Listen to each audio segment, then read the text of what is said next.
We've had a lot of fun working on the cabin. Now it's time to hit the road. Our ultimate destination is Utah, but first, to grandmother's house we go.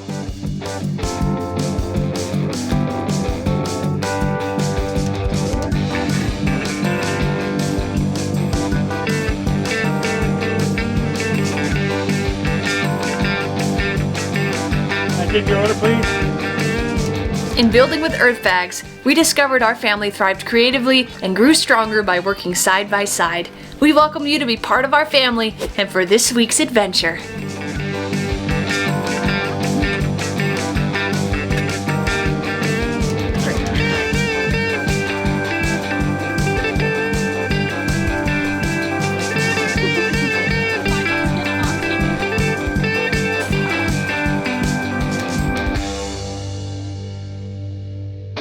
Are we going to look at some stuff, huh, Chip? It's a trip. It's a trip. Trip. Be so excited. We are here with Grandma, who will be coming out of there any moment. There's the Grandma. This is our Grandma. Hi. Our sweet Grandma.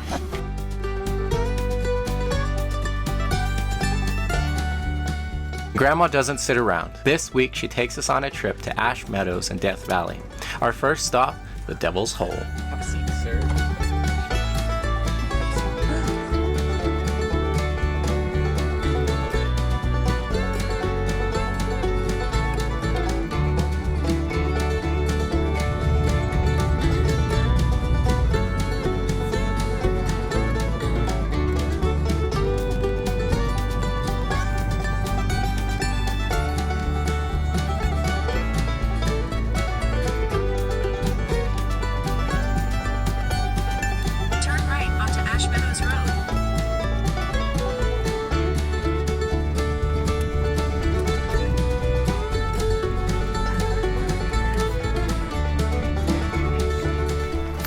You were talking about that Longstreet Cabin? Yeah. It looks like it's right there. Okay, sweet. No. I'll have to go try to find that. Yeah. Here's where I want you to see the Devil's Hole. Okay.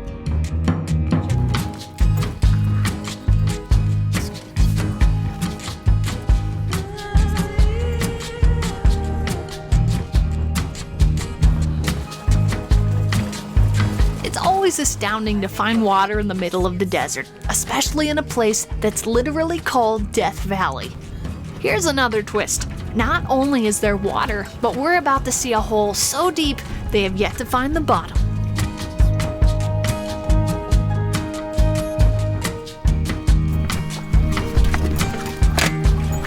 Alright, Here we are. here we are. So this is Death Valley. This is Death Valley. Our first stop is, what is this called? The Devil's This is Hole? this is the Ash Meadows Wildlife Preserve. They got a few different stops around here. One is the Longstreet Cabin, which is probably going to be our last stop here. But it's got a fun story around it, so. Yeah, we're pretty excited about that one. Before we get to there, some fun stuff over here to do. The Devil's Hole. When we go up to the sky, we go, it's heavens and it's endless. But then anything that goes underneath is always something with the devil in it. Yeah. So funny. I love it. That was so funny, but it's so true. It's so beautiful from here. It really is. Boy, they're serious about you not going in there, I'll tell you something. Oh my gosh. Bryson would be so proud. Devil Hole is a remnant of a large system of shallow lakes and rivers extending for thousands of square miles. While the entrance to the Devil's Hole is small, it is connected to a large cave system over 500 feet deep. Sensitive to earthquakes occurring anywhere in the world, the water in Devil's Hole may fluctuate 5 to 6 feet with waves sloshing the cave walls like water in a bathtub. Wow.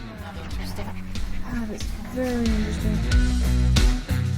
The hole's pretty cool, and you know what else is pretty cool? Fish. Apparently, there's a whole colony of pupfish known as the Devil's Hole pupfish. What makes them so fascinating is that they only breed on a small rock shelf within the hole.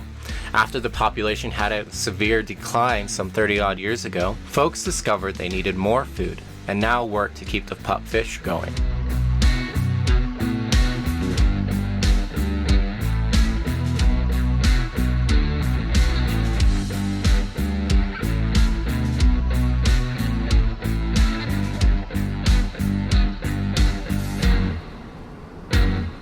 Up next, Grandma takes us to Crystal Springs.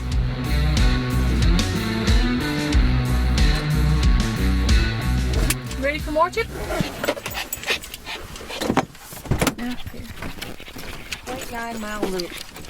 How fun. It's like walking around our neighborhood. Yeah. Not too far at all.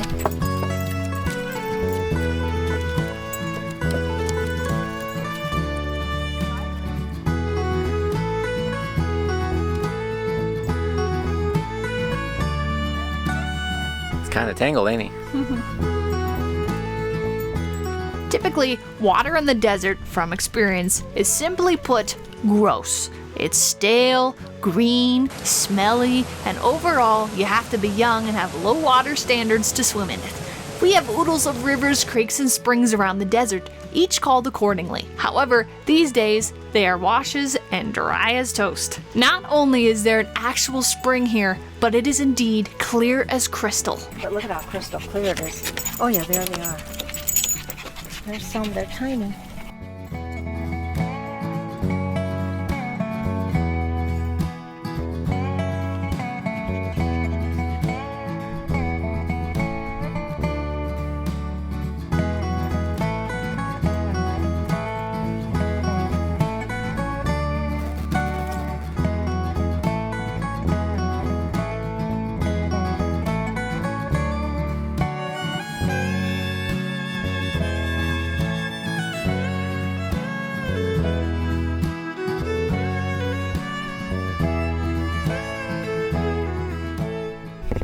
Water so unbelievably clean. It is unbelievable. Let's see. Isn't it beautiful? Look at how blue the water is. From what we understand, the pupfish chilling in the Devil's Hole could have had ancestors and way distant cousins hanging here. It is suspected a long time ago, Native Americans moved some over. See how tiny they are? You can see some on the surface right there. They're just probably only an inch long. There's grapes too. Okay, so it's 87 degrees year-round. That's how those fish live. 87. 87. Huh? They've got the little shrivel going on. Grapes. Chip could kill for some water right now, eh? Yeah, I guess. With all this water and fish, it gets us curious. Who lived out here? Luckily, a cabin still stands with a legendary story. Look at the little Longfellow guy. Longstreet, I guess. It's amazing that they carved him in the wall. There he is. Our story begins with a colorful chap named Jack Longstreet. He was born in 1834 in Tennessee. As you do, he was running from the law. It is said that he got caught cattle rustling in Texas, where he may or may not have lost an ear. Apparently, your criminal record was visible to the public those days. He wound up in Ash Meadows in 1896 and built this cabin. There was also a wooden frame house and a shed here at one time. He was known as a hard man and a thief. He stole cattle and horses. When he was feeling more honest, he acted as a hired gun. To give you an idea, if he rode on your stagecoach, no one wanted to touch it. Yeah, nobody coming around. He stole their horses too, didn't he? Guy was a little crook. These mounds of rock-looking stuff are called spring mounds. Basically, water flows under them. Jack built his cabin into one, taking advantage of the coolness. Ooh, it's nice and cool in here, though. See, I think this ground's raising too. You're right, it is raising too, this ground in here. Look at how high it is here. Yeah. And you know, It it is probably high. one time was level for It probably was level. Yeah. Interesting. This cabin hosted an early natural refrigerator. This hole was the coolest part of the cabin and also gave Jack fresh water. Chose to do a little window here, huh? And that looked over to the mountain. Jack took his wife along to the Johnny Mines shootout in 1898. He was on the losing side of the battle. To surrender, they hoisted his wife's petticoat on a stick. Just to make doubly sure he wouldn't get shot, he pushed his wife out first. Real gallant of him. Isn't it cool? Yeah. You gotta walk in there, babe. Yeah. Significantly cooler in here. Maybe It is significantly cooler. like 15 degrees, would you say? Give or Yeah, take? and the ground, I guess the way that this works, the water flows underneath it, but then as it flows through the rocks and out of the bed, it actually turns it into stone and it rises it up. What they were saying in Jack's day has probably added quite a bit more coolness through it, through the area. Yeah, especially considering that it was 87 degrees coming out of that one area that's pretty close. New roofing material, rocks. Looks like it's got just like normal roofing. And then they just set this on here and it almost feels like rock now. Maybe that's what this stuff does, mix them with water and stuff, and they just assume it'll turn to rock eventually. Yeah, I mean, it's rock. It's a great way to do a roof out here, huh? Yeah. Over time, the collective mud from the sediment dries and form chemical bonds and does become rock. It does become rock. That's what we thought. In 1927, those are the guys that restored the cabin. Oh, resetting original stones. They actually reset the original stones in there.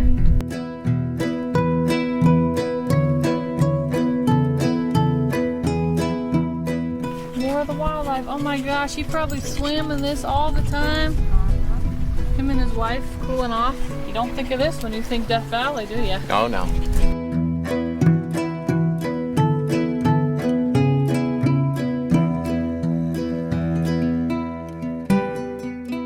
Such a cool spot too, like, and they say that one's cooler too. That's like 76 degrees year round. 76, oh my gosh. So even when it's cold, you can go in that thing.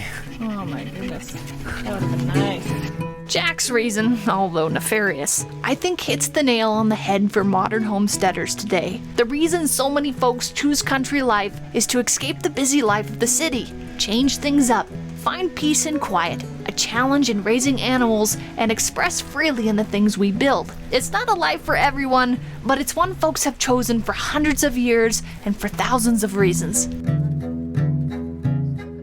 Seeing life here, both past and present, is a neat experience. No matter the challenges, it chugs along even the most desolate of places. Thanks, Grandma, for taking us along on such a neat adventure. Love you, Grandma!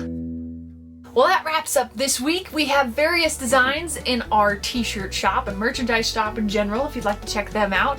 We got t-shirts, sweatshirts, handbags, aprons, all kinds of fun stuff over there for you to check out if you haven't already. From the 15th through the 17th, we have a 15% off everything. If you'd like to take advantage of that, the link will be down in the description. If you missed last weekly peek, Dad and Bryson finished the roof on the back deck that they are building out of aircrete. I don't know if it's quite finished yet, but they got at least the panels on the top and all the ridges in, all that fun stuff. So if you missed that video, the link will be down in the description. And for the next weekly peek, Garen and Nellie are going to be working more on the van. That's such an exciting project. Who knows what they have in store for us? It's always exciting. We really appreciate you being a part of our family, and we look forward to hanging out with you more on Monday for that podcast. Bye! Thank you. That little pond right outside your door. Yeah, that would be super nice. What do you think, Chip? He's like, I'm hot. I'm hot. I want car now, please. Thank you. Our family moved from the city to the country. Thanks for taking part in our adventure. We have new videos every Friday evening. If you would like to help us out, you can like this video, share it, subscribe, or support us on Patreon. See the links in the description. These are all grapes. And then over here, these are also, all this in here, it's just grapes. And they go all the way up to the Longstreet's cabin. There's just bushes of them. You ready to go to Utah? He's like, yeah, whatever. Yeah. Whatever, Mom.